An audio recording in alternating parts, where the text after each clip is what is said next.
Hello everyone, कैसे हो आप सब। आई होप सभी अच्छे होंगे और आपकी तैयारी भी बहुत अच्छी तरह चल रही होगी।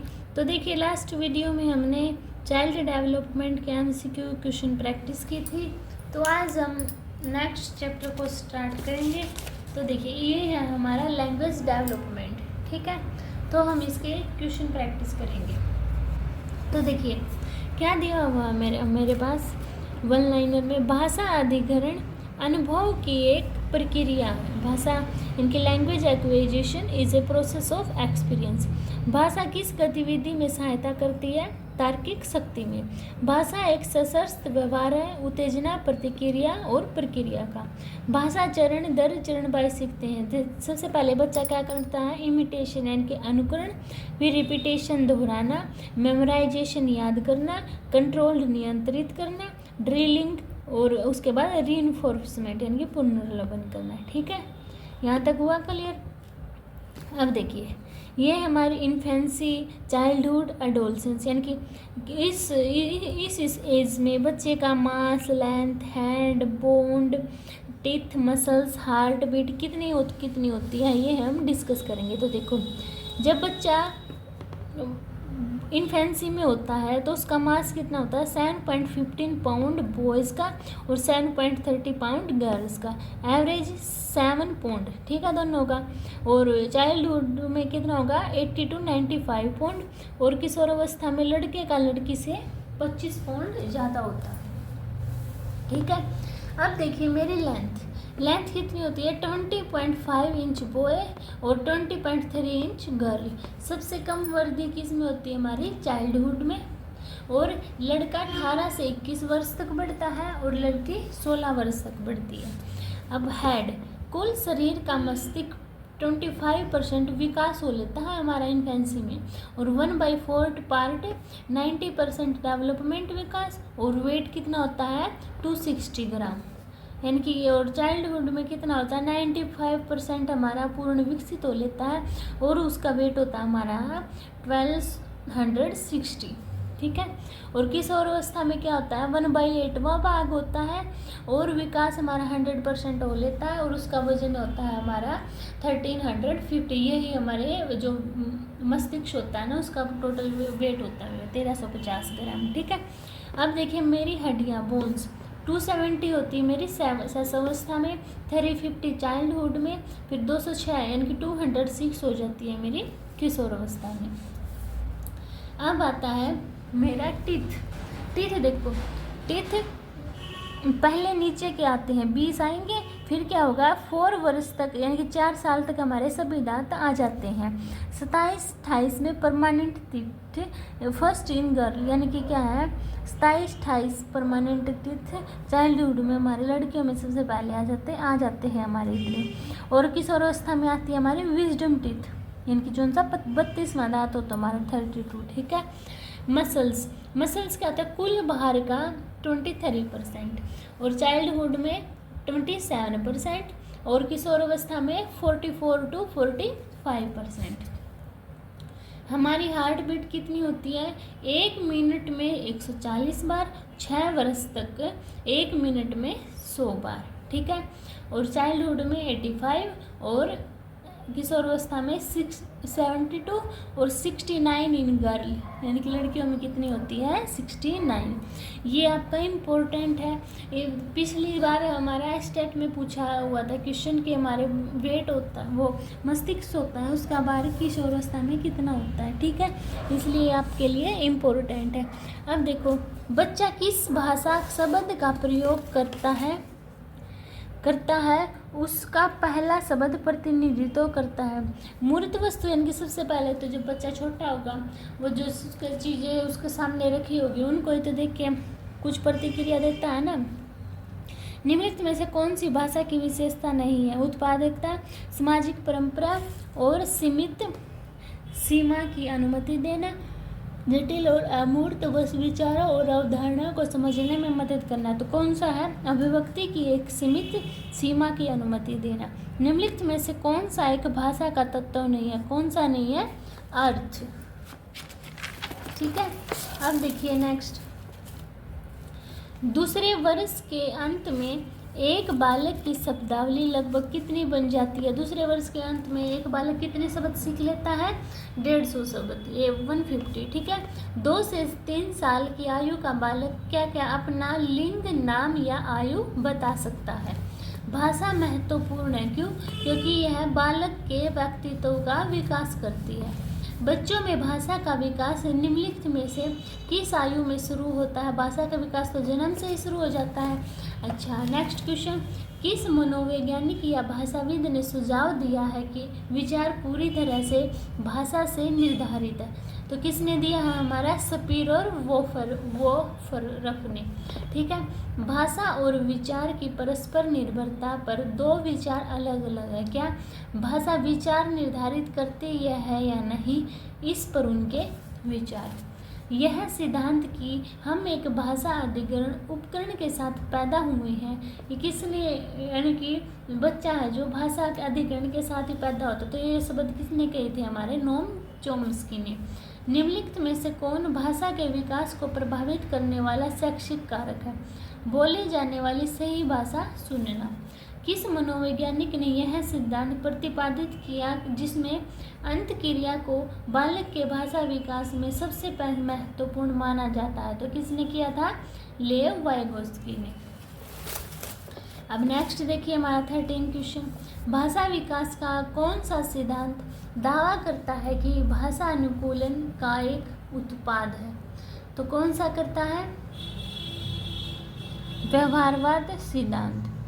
निम्नलिखित में से कौन भाषा के विकास को प्रभावित करने वाला सामाजिक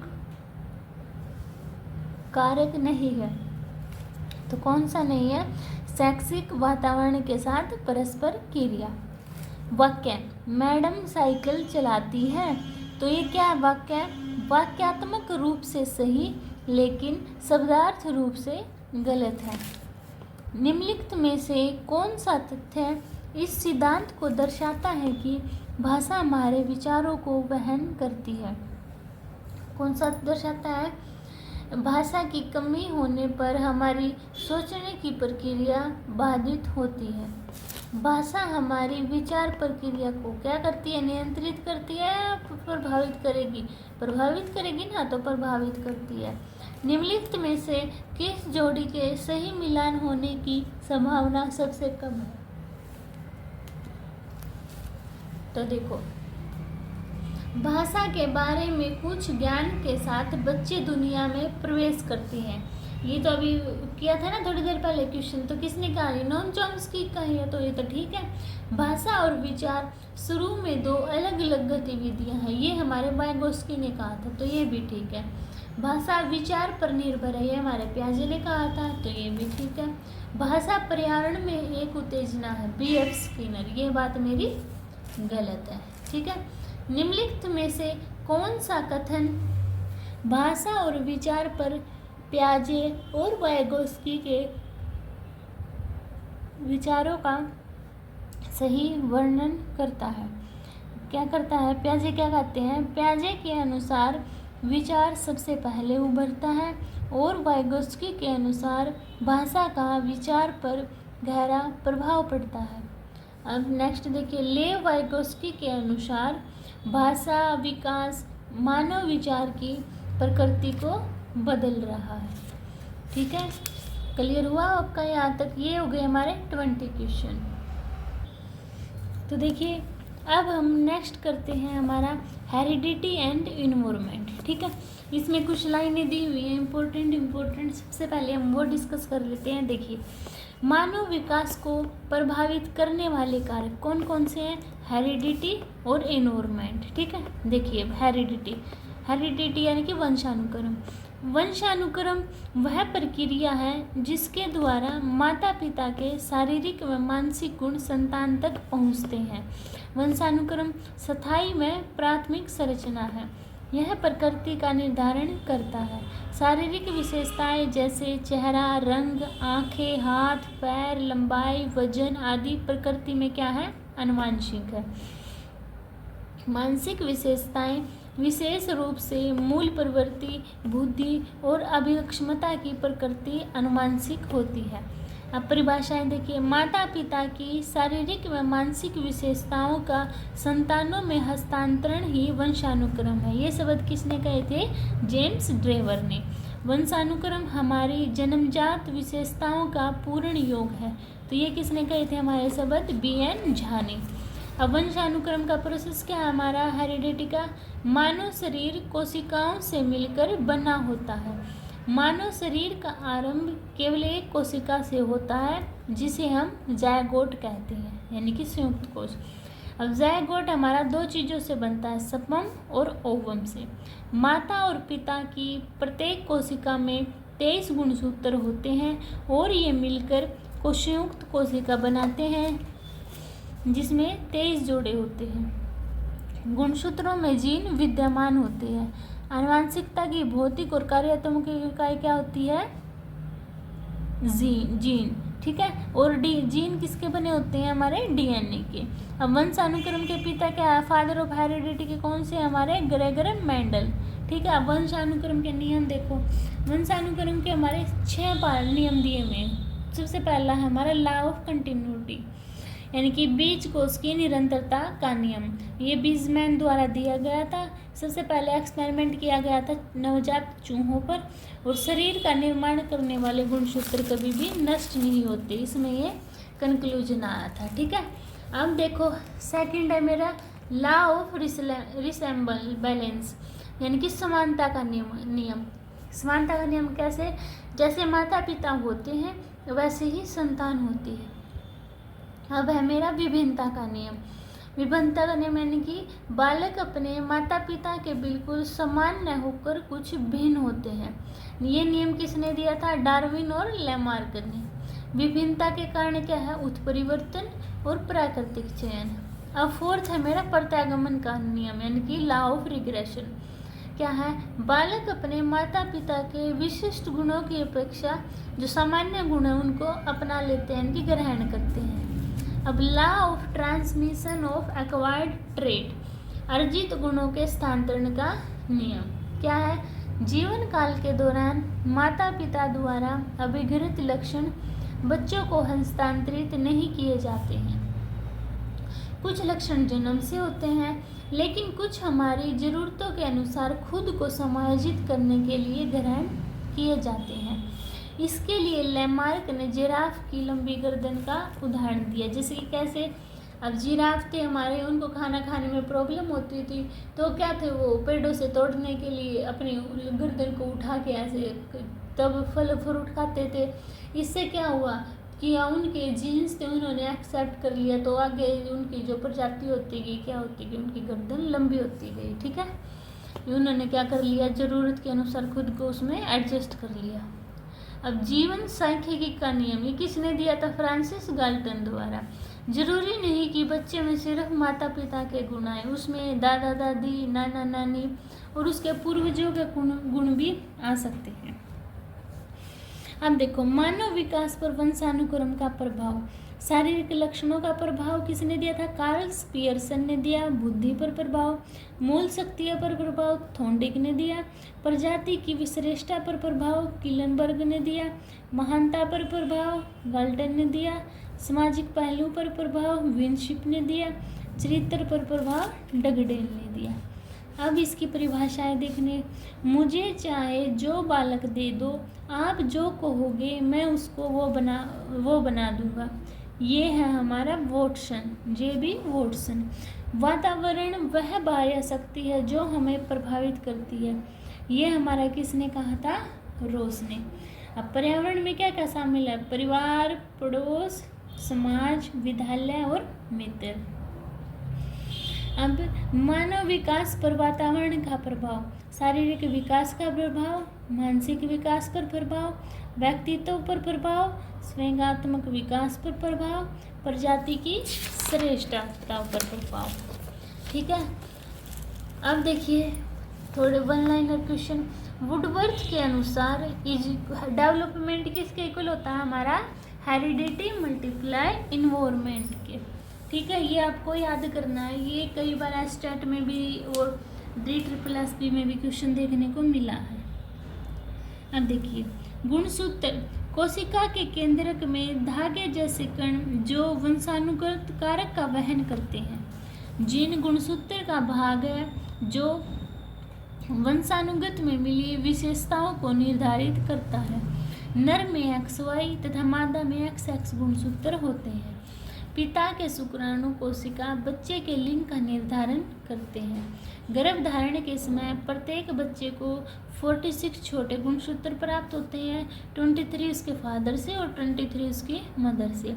पहला बाल सुधार गृह बनाया गया, कब बनाया गया था? न्यूयॉर्क में 1887 में। ठीक है, अब देखिए हमारे ऑब्जेक्टिव क्वेश्चन प्रैक्टिस। कौन सा नियम बताता है कि बालक अपने माता पिता के समान है? तो अभी पढ़ा था, कौन सा नियम बताता है? समानता का नियम।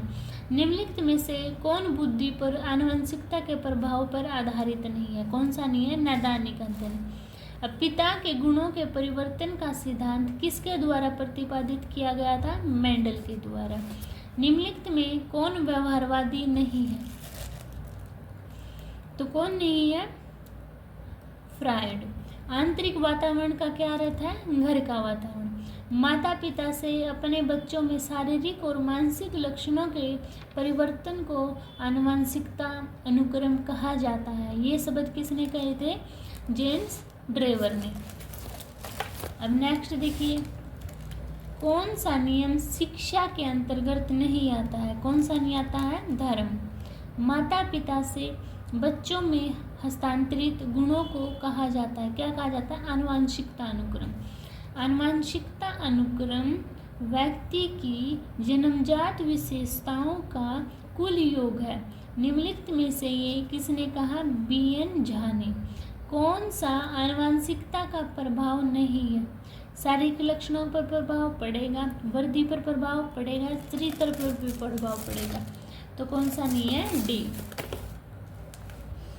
अब देखो, आपकी कक्षा में एक छात्र है जो बुद्धि में बहुत अच्छा है लेकिन शारीरिक रूप से कमजोर है।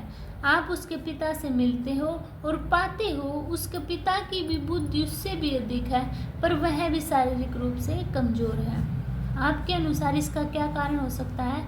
यह उसकी आनुवंशिकता का प्रभाव है। अब देखिए नेक्स्ट, विकास का संबंध समय और परिवर्तन से है। तो कौन कौन से हैं? रूप, मूल्य, अनुक्रम, ये सभी। तो ये सभी। एक बच्चे का मानसिक, शारीरिक और संवेगात्मक विकास उसकी विकास प्रक्रिया को कौन सा कारक है? कौन सा है? आंतरिक कारक। जब आप किसी कक्षा में पढ़ाने जाते हैं, अपने शिक्षण को प्रभावी बनाने के लिए आप विद्यार्थियों की पहचान करने के लिए क्या चुनोगे? आप सभी छात्रों से पिछली शिक्षा के बारे में जानकारी एकत्रित करेंगे, सही बात है। आप सभी छात्रों के मानसिक स्तर की जांच करेंगे, ये भी सही बात है। आप सभी बच्चों के बाहरी अंतर की भी पहचान करेंगे, ये भी सही बात है। तो कौन सा आंसर हुआ? उपरोक्त सभी। अब प्रत्येक गुणसूत्र में कितने जीन होते हैं? 3000। आनुवंशिकता किस अवस्था में अपना प्रभाव दिखाती है? तो कौन सा? सहसावस्था में। निम्नलिखित में से कौन आनुवंशिकता का सिद्धांत है? कौन सा है? अभी करे थे ना, प्रतिगमन का नियम भी था, विभिन्नता का नियम भी था, समानता का नियम भी था। तो कौन सा है? D, उपरोक्त सभी। अब नेक्स्ट देखिए 18 क्वेश्चन। व्यक्तित्व संयोजन है किसका? आनुवंशिकता और वातावरण। माता पिता से संतानों में लक्षणों के संचरण को कहा जाता है, क्या कहा जाता है? आनुवंशिकता। आनुवंशिकता के मुख्य सिद्धांत है कितने हैं? 3। समानता का नियम किस पर आधारित है? किस पर है? बालक माता पिता की तरह विकसित होंगे। कम बुद्धिमान माता पिता के कम बुद्धिमान बालक होते हैं और अत्यधिक बुद्धिमान माता पिता के अत्यधिक बुद्धिमान बालक होते हैं। ये किसने कहा था? गोडार्ड ने। जीववाद का अर्थ क्या है? निर्जीव वस्तु में किसी के अस्तित्व का विश्वास। बालक का रंग किस पर निर्धारित होता है? माता पिता के जीन द्वारा। अब नेक्स्ट देखिए 25 क्वेश्चन। किस विद्वान के अनुसार पर्यावरण में सभी बाहरी कार्य शामिल हैं जो शुरू से ही मानव जीवन को प्रभावित करते हैं? कौन से? किस विद्वान के अनुसार? वुडवर्थ और मार्कवाइज। आनुवंशिकता का निर्धारण माता और पिता पर निर्भर करता है। कितना कितना करता है? 50-50%।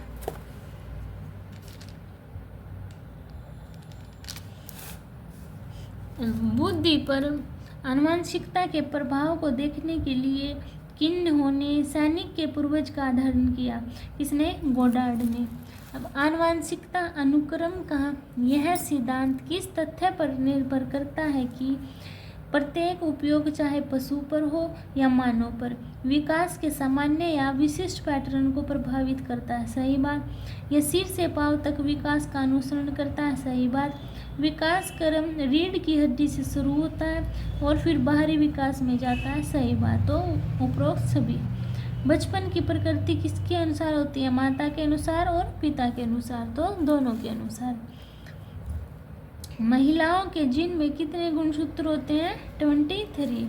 पुरुषों और महिलाओं के कितने गुणसूत्र जोड़े बच्चे के शारीरिक और मानसिक गुण को निर्धारित करते हैं? 23। आनुवंशिकता के प्रतिगमन का नियम क्या स्पष्ट करता है? एक प्रजाति की अगली पीढ़ी औसत की ओर बढ़ती है। कौन से कारक पर्यावरण से संबंधित हैं? कौन से हैं? सामाजिक कारक। बच्चे में जीन का प्रावधान के अनुसार होता है। माता पिता के प्रभावी जीन? सही बात है। माता पिता के कमजोर जीन? सही बात है। उनमें से एक के प्रभावी जीन और दूसरे के कमजोर जीन? ये भी सही बात है। तो उपरोक्त सभी। आनुवंशिकता के नियमों में कौन शामिल है? तो कौन शामिल है? एकरूपता और पहचान का नियम? सही बात है। भिन्नताओं का नियम? ठीक है। प्रतिगमन का नियम? यह भी ठीक है। तो कौन सा ऑप्शन राइट है? डी। 1920 में एक भेड़िए द्वारा पाले गए बच्चों के बारे में जानकारी प्राप्त हुई। कहाँ पर? असम में। पुरुषों का कौन सा गुणसूत्र बच्चे के लिंग का निर्धारण करता है? 23 क्वेश्चन। ठीक है। तो ये हमारा हेरिडिटी एंड इन्वायरमेंट चैप्टर भी कंप्लीट हो गया। आप इसको रिवाइज करना, इनकी प्रैक्टिस करना। अगर आपको कोई भी डाउट है तो आप कमेंट सेक्शन में बता देना। अगर आपको इनको थ्योरी भी करनी है तो भी आप कमेंट सेक्शन में मैसेज कर देना। मैं पहले इनकी थ्योरी करवा दूँगी चैप्टर की, फिर आपका MCQ प्रैक्टिस भी करवा दूँगी। ठीक है। तो मिलते हैं नेक्स्ट वीडियो में। Bye bye.